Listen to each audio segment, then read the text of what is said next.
بسم الله الرحمن الرحيم. الحمد لله والصلاة والسلام على رسول الله وعلى آله وصحبه وعلى. سبحانك لا علم لنا إلا ما علمتنا إنك أنت العليم الحكيم. اللهم انفعنا بما علمتنا وعلمنا ما ينفعنا وزدنا علما. آج جس سورت کا خلاصہ پیش کیا جائے گا وہ سورہ ہود ہے. سورہ توبہ لگتا ہے کہ کبھی دوسرے موقع پر، لیکن سورہ ہود کی بہت زیادہ اہمیت ہے، خاص طور سے موجودہ حالات میں اور بالخصوص ہندوستانی ماحول میں.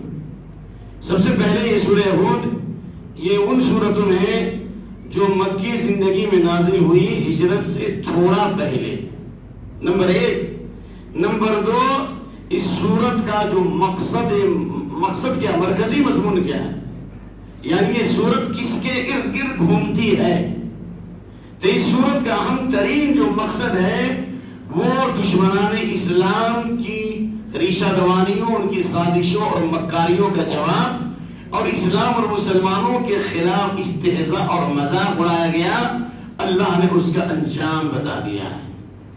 چنانچہ اس سورت میں اللہ تعالیٰ نے نوح علیہ السلام کی قوم کی تاریخ، قوم ہود کی تاریخ، سمود کی تاریخ، اور حضرت شعیب علیہ السلام کی قوم کی تاریخ، لوط علیہ السلام کی بستی پر اللہ کا عذاب، اور پھر فرعون اور اس کے ماننے والوں پر جو عذاب کے کوڑے برسائے گئے، اور ان تمام کا خلاصہ اللہ نے بتا دیا کہ اگر ان کے درمیان ایسے لوگ ہوتے جو ان کو برائی سے روکتے اور اچھا کام کرتے تو یہ ان پر عذاب نہیں آتا، سوائے تھوڑے لوگوں کے جو انبیاء ان کے ماننے والے تھے. پوری صورت کا خلاصہ ہوگی. میں نے 2 منٹ میں پوری صورت کا خلاصہ کر دیا. تمام کے بعد اللہ نے کہا فلولا كان من القرون من قبلكم اولو بقية ينهون عن الفساد في الارض الا قليلا ممن انجينا منهم. تم سے پہلے لوگوں میں ایسے عقل مند لوگ کیوں نہ ہوئے، ایسے ہوشیار لوگ کیوں نہ ہوئے، ایسے علم والے کیوں نہ ہوئے جو لوگوں کو فساد اور بگاڑ سے روکتے، شرک سے روکتے، کفر سے روکتے، ظلم سے روکتے، خرافات سے روکتے، فحاشی سے روکتے، بے حیائی سے روکتے، حرام کاری سے روکتے، رشوت سے روکتے، سود سے روکتے. نہیں روکا اس لیے سب پر عذاب آیا. مگر تھوڑے لوگ تھے جنہوں نے برائی سے روکا، اللہ نے ان کو بچا لیا اور ظالموں کو اللہ نے ہلاک کر دیا. سمجھ میں آ گیا خلاصہ؟ اور آگے اللہ نے کہا وما كان ربك ليهلك القرى بظلم واهلها مصلحون. اللہ بستی والوں کو ہلاک نہیں کرے گا، ان پر عذاب نہیں آئے گا، نہ آسمانی عذاب نہ زمینی عذاب، اور نہ دشمنوں کو اللہ مسلط کرے گا، نہ ان کو غلام بنائے گا، نہ ان کی زمینوں پر قبضے ہوں گے، نہ ان کی عزت و آبرو تار تار ہوگی، نہ ان کی مسجدیں نشانے پر، نہ ان کے مدرسے نشانے پر ہوں گے، اگر ان کے درمیان ایسے لوگ ہوں جو لوگوں میں اصلاح کا کام کرتے ہوں، لوگوں کی عقیدے کی اصلاح کرتے ہوں، شرک سے روکتے ہوں، کفر سے روکتے ہوں، فسق و فجور سے روکتے ہوں، امن اور صلح کی بنیاد توحید پر ہو، اللہ اس بستی پر عذاب نازل کرے گا. پوری سورت کے خلاصے کے ساتھ آئیے، اس سورت کی اہمیت کے لیے ہی کافی ہے کہ حضرت ابن عباس رضی اللہ عنہ کی روایت ہے، ابن ماجہ یعنی ترمذی شریف 3297 نمبر کی حدیث ہے، حدیث ثابت ہے. ابن عباس کہتے ہیں کہ ابوبکر صدیق رضی اللہ عنہ نے اللہ کے نبی سے سوال کیا صلی اللہ علیہ وسلم، اتنا تو کہو میرے پیارے بھائی، سب سے بڑا بخیل کون ہے؟ سب سے بڑا بخیل وہ نہیں ہے جو چندہ نہ دے، ہے بخیل ہے لیکن سب سے بڑا نہیں ہے. مکھی چوز کون ہے کہ المن ذکر، تو جس کے سامنے نبی صلی اللہ علیہ وسلم کا تذکرہ کیا جائے اور آپ پر درود نہ پڑے صلی اللہ علیہ وسلم. ابوبکر نے کہا یا رسول اللہ صلی اللہ علیہ وسلم قد شبت، آپ پر بڑھاپا آ گیا. کیوں؟ اس لیے کہ آپ 63 سال میں دنیا سے چلے گئے، اور ابھی جو ہے اس سے بہت پہلے یہ صورت نازل ہوئی، یعنی ظاہر سی بات کم سے کم اس سے 10 سال پہلے. تو ظاہر 63 میں اگر 10 سال کم کر دیں تو کتنا ہو جائے گا؟ 53. 1 سال اور ملا لیجیے، یعنی کہا کہ آپ کے بال پکنے لگے، بڑھاپا آ گیا آپ پر. تو آپ نے کیا فرمایا؟ شیبتنی ہود والواقعہ والمرسلات وعما یتساءلون واذا الشمس کورت. ان 5 صورتوں نے بوڑھا کر دیا. ان 5 صورتوں کے مضامین پر غور کرنے کی وجہ سے اللہ کا عذاب اور اللہ کے قہر اور غضب پر جب میں نے غور کیا تو ہم پر بڑھاپا طاری ہو گیا. اس سے ایک بڑا مسئلہ آتا ہے، آپ اس پر غور کیجیے. ٹینشن سے انسان بوڑھا ہوتا ہے. سمجھ میں آیا کہ نہیں؟ اس لیے جس کی بیوی نیک صالحہ ہوتی ہے وہ بڑھاپے میں بھی جوان ہوتا ہے ایسا ہے. مشائخ جو ہمارے سعودیہ وغیرہ میں جن کی عمریں جو 60 سال 70 سال ہوتی ہیں، کم سن لڑکیوں سے شادیاں کرتے ہیں سنت کے مطابق، کوئی حرام تھوڑی نہ ہے. تو دیکھیے ان کی قوت میں کتنا اضافہ ہوتا ہے. اور جب آدمی جوان آدمی ایسی عورت سے شادی کرے جو فوہر ہے، بد کلام ہے، ٹینشن والی ہے، تو وہ وقت سے پہلے برا ہو جاتا ہے. اس لیے یہ حدیث ہے 3137 نمبر کی عالم حدیث ہے کہ اللہ کے نبی صلی اللہ علیہ وسلم نے یہ دعا کی ہے، اللہ صحیح کہ اللہ انی اعوذ بک من زوج تشیبنی قبل المشیب، اے اللہ میں تیری پناہ چاہتا ہوں ایسی بیوی سے جو بوڑھا ہونے سے پہلے بوڑھا کر دے. خلاصہ یہ ہوا کہ ٹینشن سے انسان بوڑھا ہوتا ہے. آپ صلی اللہ علیہ وسلم نے فرمایا سورہ ہود نے بوڑھا کر دیا، سورہ واقعہ نے، سورہ مرسلات نے، اما یتساءلون اذا الشمس کورت نے. اب تمام سورتوں کا خلاصہ تو نہیں کر سکتے. ہود میں کیا مضمون ہے جس سے یہاں پر بڑھاوا آ گیا؟ اس لیے کہ اللہ نے نوح علیہ السلام کی قوم کا تذکرہ کیا، اور نوح علیہ السلام کی قوم نے جب جھٹلایا تو اللہ نے اس قوم کو تباہ برباد کر دیا، آسمان سے بھی پانی اور زمین سے بھی پانی. اور حضرت نوح علیہ السلام کی نگاہوں کے سامنے ان کا بیٹا ہلاک ہو گیا، ڈوب گیا، نوح علیہ السلام بچا نہ سکے. نوح علیہ السلام نے دعا بھی کی کہ اللہ میرا بیٹا میرے گھر والوں میں تھا اور تیرا وعدہ حق ہے، اے اللہ تو نے ہمارے بیٹے کو کیوں نہیں بچایا؟ اللہ کا احکام نازل ہوا، یا نوح خبردار انہ لیس من اہلک، ایمان سے رشتہ ختم ہو گیا تو خاندانی رشتے کا بھی اعتبار نہیں ہے، تیرا بیٹا تیرے گھر والوں میں اب نہیں ہے. انہ عمل غیر صالح، اس کا عمل اچھا نہیں تھا، خراب عمل تھا. آئندہ سے ایسے سوال مت کرو، میں تمہیں نصیحت کرتا ہوں کہ تم جاہلوں میں نہ ہو جاؤ. حضرت نوح علیہ السلام رو پڑے اور اللہ سے پناہ مانگی، اے اللہ میں تیری پناہ چاہتا ہوں، اعوذ بک ان اسألک ما لیس لی علم، ایسی دعا کروں جس کا مجھے علم نہیں ہے. اس کا مطلب انبیاء کو بھی ہر چیز کا علم نہیں ہوتا، تو پیرانے پیر کو ہر چیز کا علم کیسے ہوگا بھائی؟ جب انبیاء کو بھی، نوح علیہ السلام کو ہوئے زمین کے پہلے رسول ہر چیز کا علم نہیں ہے، تو ائمہ کرام کو ہر چیز کا علم کیسے ہوگا؟ 100% ایک امام کی بات کو 100% ماننا کیا مطلب ہے؟ اس کو نبوت کے مقام پر بیٹھانا ہے کہ نہیں بیٹھانا ہے؟ کہا کہ اللہ جس چیز کا علم نہیں میں تیری پناہ چاہتا ہوں، اور اگر تو میری مغفرت نہ کرے گا اور میرے اوپر رحم نہ کرے گا تو میں دنیا اور آخرت میں گھاٹا اٹھانے والوں میں ہو جاؤں گا. دیکھیے کتنی بڑی ڈانٹ. اللہ اکبر. اور ہود علیہ السلام نے اپنی قوم کو دعوت دی ایک زمانے تک، اور یہ بستی یمن کے زرخیز علاقے میں تھی، جس جو آج تک بنجر ہے، آج تک بیابان ہے، سنگریزہ ہے. اور آج کل کی یہ تحقیق ہے جو دارالسلام سے جو کتاب چھپی ہے، قرآن میں قوموں کا جو تذکرہ، اس کا جو نقشہ اور جغرافیہ آپ کو بتایا گیا کہ آج تک جو قومیں ہود کی جو بستی ہے جہاں پہ عذاب آیا تھا آندھی کا، کہ وہاں پر لوگ گئے تحقیق کرنے کے لیے، ریسرچ کرنے کے لیے، 5,000 کے لگے لگائے گئے، یعنی فٹ، پھر بھی وہ لگے لگتے ہیں اور ڈوب جاتے ہیں، پورا ریت سے بھرا ہوا ہے. کوئی آدمی گیا اور بچ کے نہیں آیا. ابھی تک وہ نشانی عبرت ہے، وہ خوفناک جگہ ہے. اللہ رب العالمین کا عذاب آیا. کیوں؟ اس لیے کہ ہود علیہ السلام کا مذاق اڑایا. کہا کہ ہود جو ہے لگتا ہے تم کو کوئی بیماری پڑ گئی ہے، مجنون دیوانہ ہو گئے ہو، ہمارے معبودوں کی دعا لگ گئی ہے. حضرت ہود علیہ السلام نے کہا کہ میں اللہ کو گواہ بناتا ہوں کہ اللہ تعالیٰ کے علاوہ کوئی مجھے نقصان نہیں پہنچا سکتا، اور میں اس اللہ پہ بھروسہ کرتا ہوں جو میرا اور تمہارا رب ہے، اور ساری مخلوق کی پیشانیاں اس کے ہاتھ میں ہے، میرا رب صراط مستقیم ہے.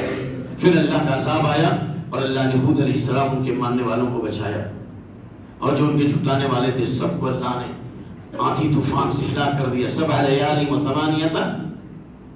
ایام، 7 راتیں اور 8 دنوں تک مسلسل آندھی چلتی رہی اور قوم نیست و نابود ہو گئی.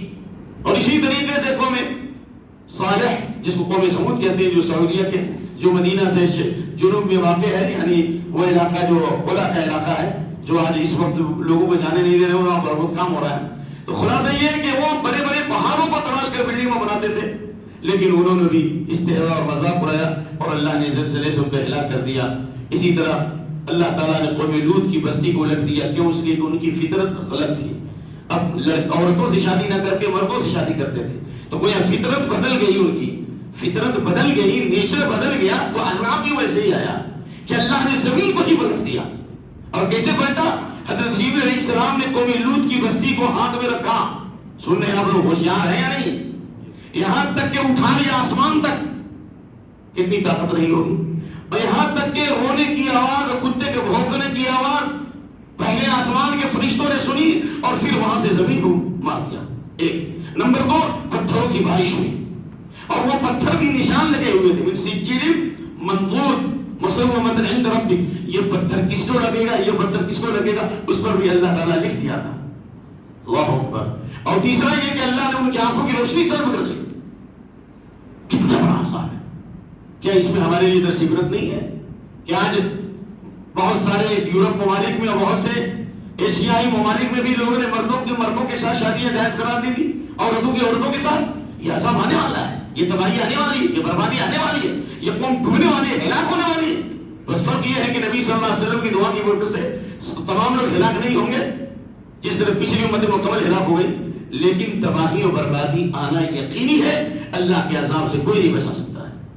اور اللہ رب العالمین اسی طرح شعیب علیہ السلام کی قوم جو ناپ توڑنے گنی کرتی تھی، شعیب علیہ السلام نے ان کو خوب نصیحت کی. کیا کہا؟ صلاتک تامرک ان نترک ما یعبد آباؤنا. نماز پڑھنا اچھی بات ہے، نماز پڑھنے کا مطلب تھوڑی نہ ہے کہ آپ ہم کو ہمارے باپ دادے کے طریقے سے روکیں. کیا تمہاری نماز اس بات پر آمادہ کرتی ہے کہ ہم اپنے باپ دادے کے طریقوں کو چھوڑ دیں یا ہم اپنے مالوں میں جس طرح چاہیں اس طرح نہ کریں؟ اس سے معلوم ہوا کہ شعیب علیہ السلام صرف میٹھا انجیکشن نہیں دیتے تھے. معاف کرنا ہے، کسی کو برا تو نہیں لگ رہا ہے؟ یعنی فضائل کا انجیکشن نہیں دیا. سب سے پہلے ان تمام نبیوں نے کس سے روکا بھائی؟ شرک سے روکا، گناہ سے روکا، معصیت سے روکا، زنا سے روکا، ناپ توڑ میں کمی سے روکا. فضائل کا چیپٹر نہیں کھولا ان کے سامنے. بھائی پہلے آگ لگی ہوئی ہے، ایک آدمی کے بدن میں آگ ہے اور ایک آدمی کے بدن میں کیچڑ ہے، چکر ہے. کیا کرو گے آپ؟ کیا کریں گے آپ؟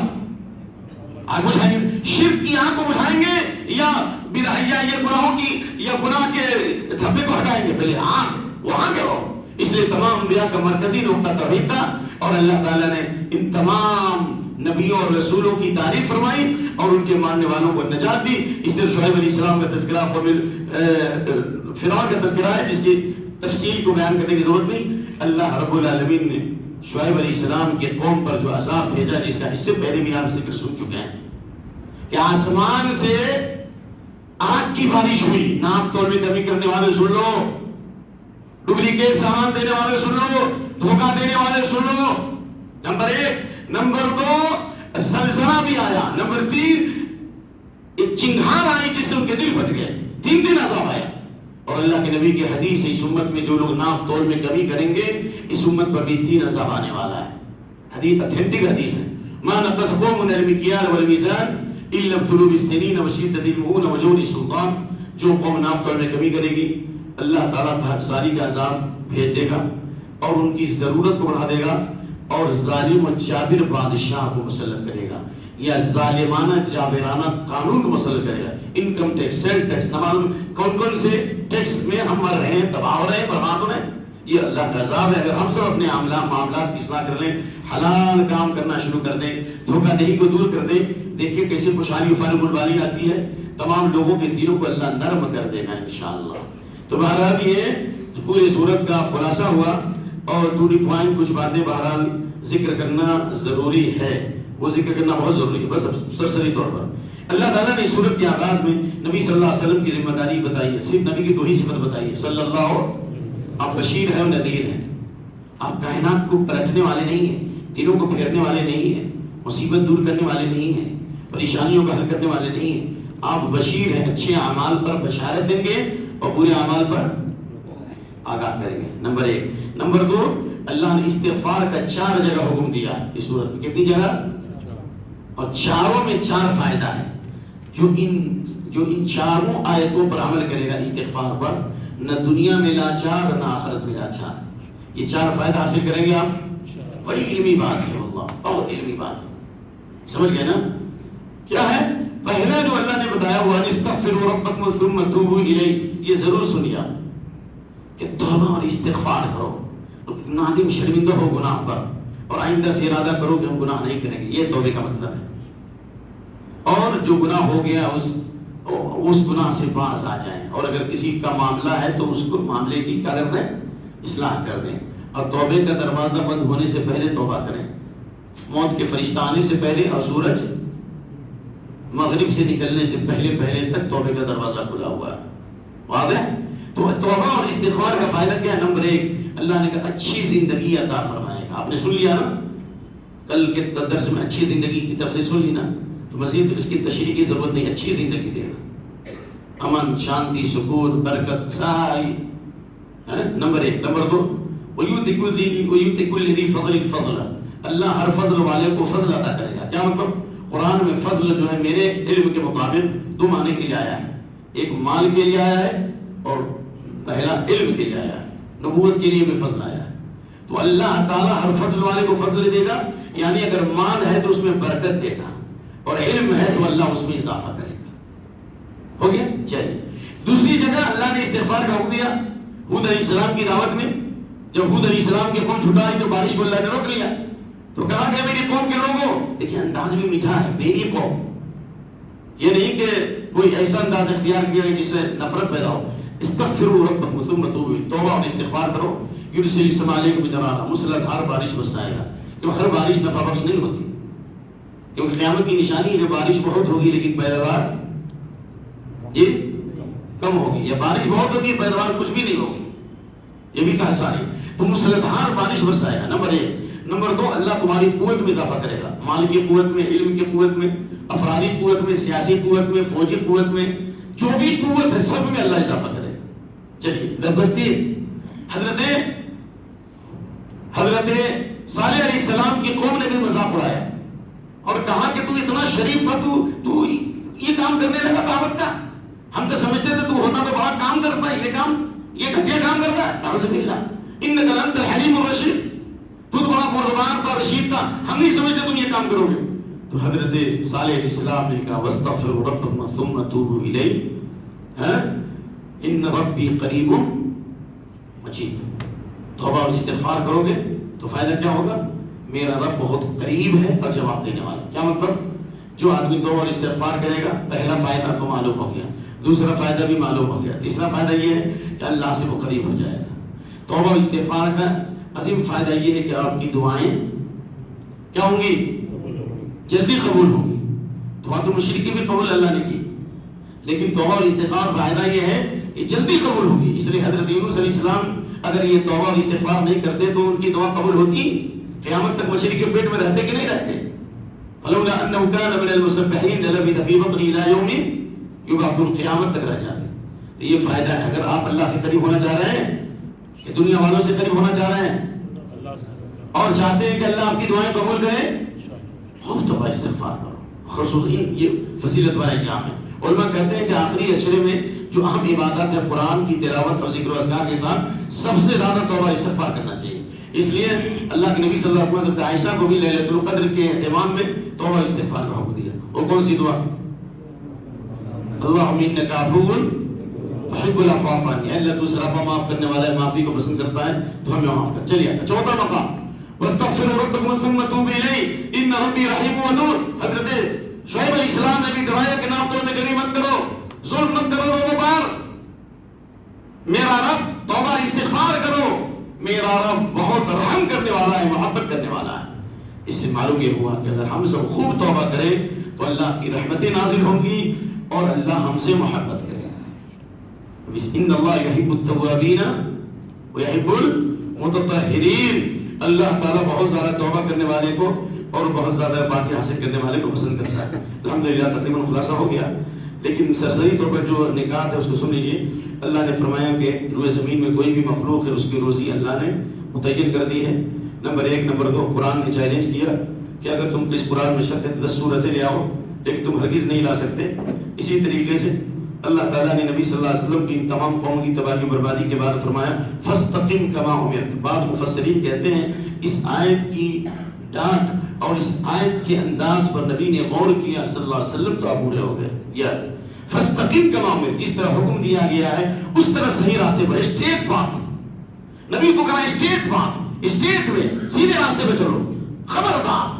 اور تم ہی نہیں، ومن تاب معک ولا کرو، جس نے بھی گناہوں سے توبہ کیا ہے وہی سیدھے راستے پر چلے گا آپ کے ساتھ۔ اس سے معلوم ہے جو توبہ اور استغفار نہیں کرے گا وہ دین پر اسے استقامت نصیب، بہت اہم نقطہ یاد رکھیے۔ اور اللہ تعالیٰ نے یہ بھی کہا ہے کہ استقامت کے لیے ضروری ہے کہ ظالم مشرک قوموں کے کلچر کو مت اپناؤ، ان کی ریت کو مت اپناؤ، ان کی طرف مت جھکو۔ ان ظالم مغصوب قوموں جن کو بندر سور بنا دیا گیا، یہود و نصارہ کے سامنے بھیک کا پیالہ لے کے جا رہے ہو، بھیک مانگ رہے ہو، کیا ہے آج عالم اسلام کا حال کیا ہے بھائی؟ یہود و نصارہ کے سامنے بھیک نہیں مانگ رہے ہو، کوئی رکوع کر رہا ہے، کوئی سجدہ کر رہا ہے، الا ماشاء اللہ، چاہے آپ جتنا چاہے تعبیر کر لیں۔ اللہ نے کہا وَلَا تَرْكَنُوا إِلَى الَّذِينَ ظَلَمُوا، ظالم قوم و مشرک قوم کی طرف مت جھکو ورنہ جہنم کی آنتوں کو چھو لے گی۔ نمبر 1، نمبر 2 آخرت برباد، نمبر 2 دنیا برباد۔ دنیا برباد کیا ہوگی؟ وَمَا لَكُم مِّن دُونِ اللَّهِ مِنْ أَوْلِيَاءَ ثُمَّ لَا تُنصَرُونَ، چاہے جتنا تم یہود و نصارہ کو راضی کرو لیکن اللہ کی مدد رک جائے گی اور اللہ تم کو انہی کے سامنے ذلیل کر دے گا اور اللہ تیرا کوئی مدد نہیں کرے جو دنیا کی صورت حالات دیکھ رہے ہیں۔ اور اس کے بعد اللہ تعالیٰ نے فلولا كان وما كان ربك ليهلك القرى بظلم واهلها وقم الصلاة طرفي النهار، استقامت کے لیے تیسری چیز نمازوں کی پابندی، دن کے دونوں کنارے میں ظہر کی نماز اور عصر کی نماز، وزلفا من اللیل اور رات کے اندھیرے میں، مغرب عشاء فجر، یعنی 5 نمازوں کا اشارہ ہوا نا۔ تو اللہ نے فرمایا کہ ان الحسنات یذهبن السیئات، نیکیاں برائیوں کو مٹا دیتی ہیں۔ اس میں ایک واقعہ ہے، ایک صحابی نے کسی عورت کو تنہائی میں دیکھا اور اس کو لپٹ گئے، معلوم ہے نہیں حدیث بخاری کی ہے، گناہ ہے، پھر آئے نبی کے پاس کہا کہ میرے کو حد جاری کی، ظاہر زنا ہوگا تب تو حد جاری ہوگی، اگر کوئی کسی عورت کو چھو لے وہ حرام ہے، وہ لیکن کافر دھوئے رہے ہو، گناہ کا احساس ہوا، اللہ نے آیت نازل کی ان الحسنات یذهبن السیئات، نیکیاں برائیوں کو مٹا دیتی ہے۔ اگر انسان شرمندہ ہو، نادم ہو اور بہت سی نیکیاں کر لے تو مٹا دے گی۔ اور سورت کا خاتمہ جو ہے یہ ہے کہ اللہ نے ان واقعات کو بیان کر کے نبی صلی اللہ علیہ وسلم کے دل کو مضبوط کیا، وَكُلًّا نَقُصُّ عَلَيْكَ مِنْ أَنْبَاءِ الرُّسُلِ مَا نُثَبِّتُ بِهِ فُؤَادَكَ، یہ قصے بیان کرنے کے بعد ہم آپ کے دل کو مضبوط کر رہے ہیں کہ اللہ نے کس طرح نوح کی مدد کی علیہ السلام اور ان ظالم قوم تباہ ہو گئی، ہود کی مدد کی علیہ السلام اور صالح علیہ السلام کی مدد کی، ان کے ماننے والوں کی مدد کی، حضرت ابراہیم کو بشارت دی گئی اس بڑھاپے میں، حضرت یعقوب کی اور قوم لوط اور ان کے ماننے والوں کو اللہ نے بچا لیا اور ان کی پوری بستی کو اللہ نے تباہ کر دیا، ان کی بیوی بھی ہلاک ہو گئی۔ تو یہ اللہ تعالیٰ آپ کے خلاف یہ مکے میں جتنے سازشی جال بن رہے ہیں، انڈر گراؤنڈ پرانی کر رہے ہیں اور قیامت تک جو کرتے رہیں گے سب مکڑی کا جالا ہے۔ وہ تمام دشمنان اسلام کی سازش کی مثال کیسی ہے؟ وہ مکڑی کا جالا ہے۔ یہ بھی آنے والا اسلام سے ایک سورت بھی اللہ نے نازل کی جس کا ذکر آئے گا، ضرور اس تفسیر سنیے گا، عنکبوت۔ اللہ کے علاوہ جن کو وہ پکار رہے ہیں ان کی مثال مکڑی کے جالے کی ہے، اور مکڑی کا جالا اتنا کمزور ہے، بڑا خوبصورت مکڑی گھر بناتی ہے اور ہوا کا جھونکا آتا ہے بالکل نیست و نابود ہو جاتا ہے۔ قرآن و سنت اور دین حنیف کی برکت سے کفر کی دیواریں گر جائیں گی اور دنیا میں اللہ کی توحید کا نعرہ لگے گا اور پوری دنیا جھوم اٹھے گی کہ ہے ذات واحد عبادت کے لائق، زبان اور دل کی شہادت کے لائق، لگاؤ تو لوگوں سے اپنی لگاؤ، جھکاؤ تو سب اس کے آگے جھکاؤ۔ اللہ سے دعا ہے کہ ہم نے جو سنا ہے اس کو اللہ ہمارے ہدایت کا ذریعہ بنائے اور اس کے ذریعے اللہ ہمارے دلوں کو زندگی عطا فرمائے ایمان کی، اور ہمیں فسق و فجور اور گناہوں سے توبہ کرنے کی توفیق دے، نفاق سے، ریا سے، نموز، دکھاوا سے، غیبت سے، چغلخوری سے، ظلم سے، معصیت سے، اللہ سچے دل سے توبہ کرنے کی توفیق دے، اچھی زندگی عطا فرمائے۔ کعبہ کے رب کی قسم اگر صرف اتنے لوگ اگر درست ہو جائیں جتنے لوگ مسجد میں اور یہ توبہ اور استغفار کرنے لگیں اور رونے اور گڑگڑانے لگیں تو قسم رب کعبہ کی آپ کی دعائیں اس پورے ملک کے لیے کافی ہے، بلکہ آپ کی دعاؤں سے اور آپ کی آنسوؤں سے مسجد اقصی بھی آزاد ہو جائے گا انشاءاللہ۔ مجھے یقین ہے، میرے پاس بہت سے ایسے واقعات ہیں لیکن سماز الفاظ و معانی میں تفاوت نہیں، لیکن ملا کی اذا اور ہے مجاہد کی اداؤں، رو گڑگڑاؤ اللہ کے سامنے، امت کے لیے رو گڑگڑاؤ، ان کے لیے دعائیں کرو اور اس ملک کی سلامتی کے لیے، اور اللہ ان ظالم قوموں کو اللہ ہدایت دے، یا اللہ ان کو انجام تک پہنچائے جس طرح قوم نوح کو اللہ، قوم ہود کو، قوم شعیب کو تباہ برباد کیا، ان ظالم قوموں پر اللہ تو اسی طرح عذاب نازل فرما۔ سبحان ربک رب العزت عما یصفون وسلام علی المرسلین والحمد للہ رب العالمین۔ سوال شریف ہے، جا سکتے ہیں آپ لوگ، درس ختم ہو گیا، گھیر کے ہم نے رکھنے کا مزاج نہیں میرا، جن کو سوال جواب سے فائدہ اٹھانا ہے وہ سنیں۔ والد کے انتقال کے بعد ماں کا مہر بیٹا دے سکتا ہے؟ ہاں دے سکتا ہے، لیکن اصول کے خلاف ہے۔ سکنا تو ہے، اولاً والد کو چاہیے کہ مہر نکاحی میں دے، اور نکاح میں نہیں دیا تو بعد میں دینا چاہیے، اس پر تو والد گنہگار ہوگا، نمبر ایک۔ نمبر دو، اصول کی روشنی میں میت کے مرنے کے بعد اس کی جائیداد سے تجہیز و تکفین کی جائے گی۔ نمبر دو، قرضہ ادا کیا جائے گا۔ نمبر تین، وصیت کی تنفیذ ہوگی۔ تو ہونا یہ چاہیے کہ اس کے مال سے ہی مہر ادا کیا جائے۔ لیکن اگر بیٹا کہتا ہے کہ نہیں میں اپنے والد کا بہت فرما بردار ہوں، میں اپنے والد کا مہر اپنی ماں کو دینا چاہتا ہوں، تو کوئی حرج نہیں ہے، لیکن والد گنہگار ہے، ان کے لیے آپ دعا بھی کریں گے۔ والد گنہگار ہے، اس کے لیے دعا بھی کرنا پڑے گا۔ کیوں؟ اس لیے کہ یہ حقوق ہے، اور حقوق کی ادائیگی جب تک نہیں ہوگی وہاں معاملہ بہت مشکل ہے۔ تو آپ ادا بھی کیجیے اور ان کے لیے دعا بھی کیجیے کہ اللہ ان کی اس غلطی کو، اس گناہ کو، تمام گناہوں کو معاف فرمائے۔ ہو گیا؟ دوران عدت عورت باہر نکلی کیا ہے؟ نکل سکتی ہے کیا؟ جیسے عیادت یا درس وغیرہ میں جانے کا، عیادت میں نہیں جائے گی، الا یہ کہ کوئی ایسا حادثہ ہو گیا ماں باپ کے ساتھ، کہیں قریب میں ہے تو جاتے ہیں، اور سفر بھی نہیں کر سکتے، اس لیے کہ حضرت عمر رضی اللہ عنہ ڈنڈا شریف مارتے تھے عورتوں کو، جو عدت میں ہوتی تھی، حج کے لیے جاتی تھی نا، موطئ مالک میں روایت ہے وہ ڈنڈا مارتے تھے، کہا جاؤ ابھی عدت کے دوران تم حج نہیں، عدت پوری کرو، ٹھیک ہے؟ تو اس لیے درس وغیرہ کا مطلب کے بعد علماء کا فتویٰ ہے کہ عورت مسجد میں جا سکتی ہے جماعت سے نماز پڑھنے کے لیے، جو مسجد میں جائے گی تو 10 سن سکتی ہے، لیکن وہ بھی نہیں 5 کلومیٹر نہیں، 10 کلومیٹر نہیں، قریب کی مسجدوں میں۔ سمجھ آ گیا نا جی؟ بس اتنا ہی سوال تھا، چلیے سبحانک اللہم وبحمدک واشہد ان لا الہ الا انت واستغفر اللہ وجزاک خیر تبارک اللہ۔ کل انشاءاللہ سوالات جس طرح لکھ کے لائے نا اسی طرح لکھ کے لائیے، بہت اچھا رہے گا۔